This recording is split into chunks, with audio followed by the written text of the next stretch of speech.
Hi, welcome. So today I wanted to share with you how you can start feeling confident in your body and around food, and how you can really move past your emotional eating and ditch dieting.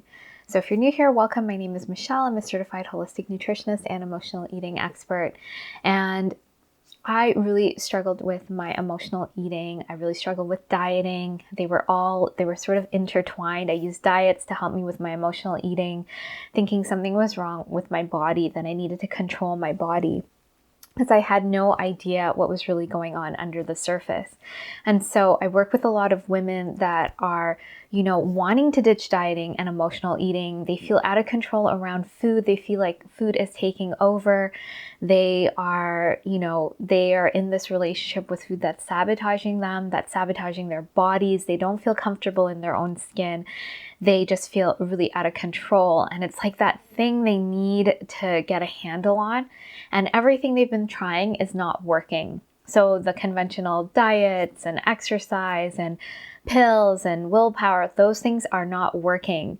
And so I was in the same place many years ago where I tried all the diets. I thought something was really wrong with my body. I needed to fix my body. I needed to control my body. And, I'd be out of control around food, and then I'd rely on diets to try to control my body. But, I just didn't feel good in my body. I was really punishing my body. I was really trying to fit it into this certain mold where I thought I'd finally feel okay enough to go after the things I wanted. And so this is what I see in clients and the women that come to me. It's this struggle of things are just, all the things that were sold, they don't work. And I was in the same spot, and I hit a very hard rock bottom where I threw everything out the window, and I had to start from scratch trying to figure out what was going to help me move past this emotional eating and to finally feel good in my body. At that point, it didn't even matter what I looked like. I just was over all of the mental anguish, and I wanted to just feel good. And so what I discovered through a lot of trial and error, through a lot of learning and implementing different things, experimenting, educating myself, I created my method to move past emotional eating and to ditch dieting. And so I use that to move past emotional eating, and I've been helping clients do the same thing. And so I'm going to share with you why diets don't work, and also what is going to help you move forward. And so diets, when we're using diets to control our body, we're telling ourselves something's wrong with us. So we have it all sort of mixed up. The diet doesn't necessarily know what we need. It's not even teaching us about true nourishment in our body.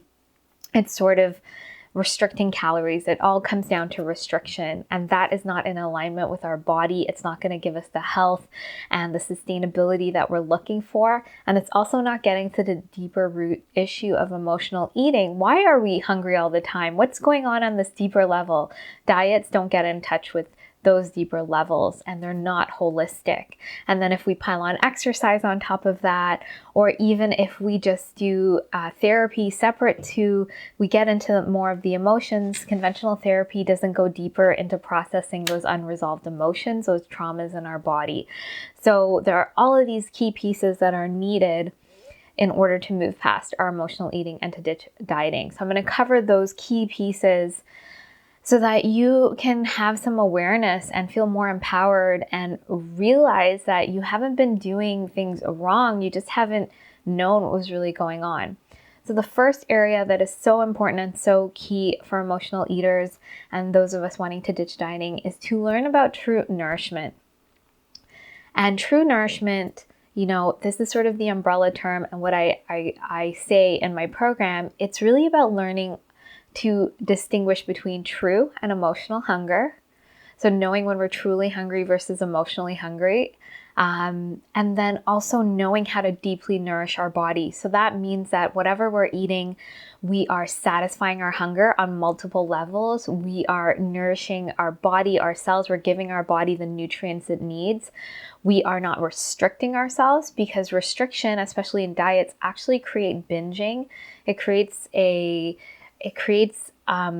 a deprivation in our body. So we're constantly thinking about food and we're on the hunt for calories. So that's where binging can start coming in, and we feel really out of control around food.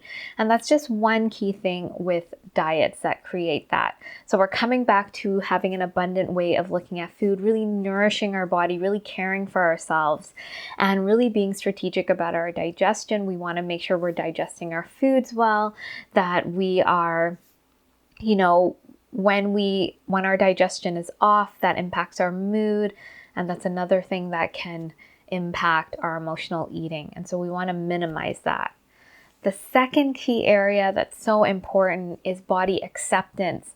So diets are actually putting us against our body's rhythms and the amount of energy it needs. And, maybe even we're not thinking about our exercise and the types of exercise and movement we need, especially if we're menstruating and we have a monthly cycle. We have different energy needs and movement needs throughout the month, but also even going back to the basics of making sure that we're resting enough, that we're sleeping enough, and also that we're not speaking negatively about our bodies, that we're not shaming our bodies, that we start really pulling back and taking back our self-worth around our body and really seeing our body for the uniqueness that it is. Each of us is a little bit different.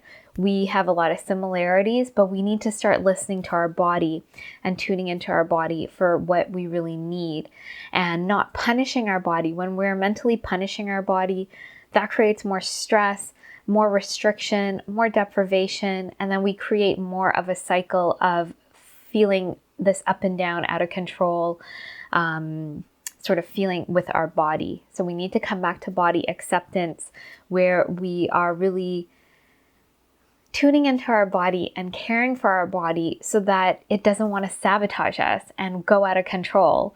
Whenever we deprive ourselves of something, we want to do the exact opposite. And that's where we don't get sustainability. The third area that is so important is emotional wellness. And so if you're an emotional eater, which my clients are, so there's an aspect of binging when we're not nourishing ourselves, but there is emotional eating where we're actually using food to cope, to numb out, to soothe, to distract us from those uncomfortable emotions that are coming up. And when we do that, it's sort of like an addiction. It's instead of feeling and processing through the emotion, we use the food to distract us. Doesn't mean the emotion goes away. It's just a temporary relief. And so we need to really learn how to be with, process, and move through these emotions and get to the root of them and resolve them so that we actually meet the need of the emotion and we're not using a band-aid like food to kind of cover it up and distract us from it. When we get to that root, we no longer need food to cover it up because we meet the need and we find out what we truly needed in that moment. And these sort of connections with our emotions and food start happening from a very young age. So we need to get to the root of that, process it, and resolve it. And so if you notice, each of these three areas with true nourishment, body acceptance, and emotional wellness, they're different aspects of us. And so it's more holistic. We are not just calories in, calories out, controlling our body. Everybody is the same. We're all pretty different. And we need to tune into what's going to work for us and start learning about ourselves. When we, even if there's a pattern around or a structure around how we nourish ourselves, it's always going to be unique to us, tuning into our body, really starting to learn about ourselves, because we're so much more than just something simple as a diet and an exercise plan. It eventually, when we learn about ourselves, we find the effortlessness in those for us. But we need to do a little bit of digging to find out what's really, truly going to work for us.